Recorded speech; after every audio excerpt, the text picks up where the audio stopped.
Hi Cornell, welcome back.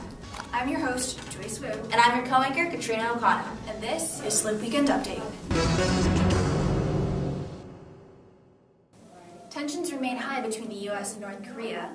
North Korea's leader Kim Jong-un is threatening to attack the U.S. and South Korea with nuclear strikes. According to reports from the New York Times, Kim announced his intentions to expand the country's stores of nuclear weapons. The United Nations Secretary General responded with calls for immediate international negotiations. April has finally come around, and their final 4 teams of the Division I basketball tournament, March Madness, will be hitting the courts in hopes of winning the championship title. On April 6th, first seed Louisville Cardinals will be playing 9th seed Wichita State Shockers, followed by what's going to be quite an intense game between 4th seed teams Michigan Wolverines and the Syracuse Orange. Both games will be played in the Georgia Dome in Atlanta, beginning at 6 p.m. Eastern Time. Back on the Hill, Cornell released its undergraduate admissions results last Thursday and welcomed 6,062 members of the class of 2017.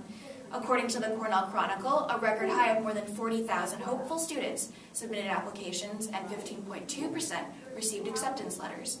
Cornell's newest admitted class hails from all 50 states as well as 82 countries worldwide. The City Planning Commission has finally approved the Cornell Tech plan to build an applied sciences campus on New York City's Roosevelt Island. The campus will be built upon a 12-acre site, and according to Cornell Tech Dean Dan Huttenlocker, Cornell Tech will be debuting a new curriculum built on academic excellence, interdisciplinary focus, and entrepreneurial spirit, all with the goal of spurring innovation and supporting economic growth in New York and beyond. Cornell Tech is scheduled to open in 2017 with its complete build-out by 2037. We're back with Big Red Sports. For the women's softball team, they came back from their season opener of 2 losses against Yale with back-to-back wins against Brown this past Sunday and Monday. With strong motivation ahead, the Red is ready to travel and face off against Dartmouth on Friday and Harvard on Saturday. Both the men's and women's tennis teams received disappointing losses against Columbia this past Saturday.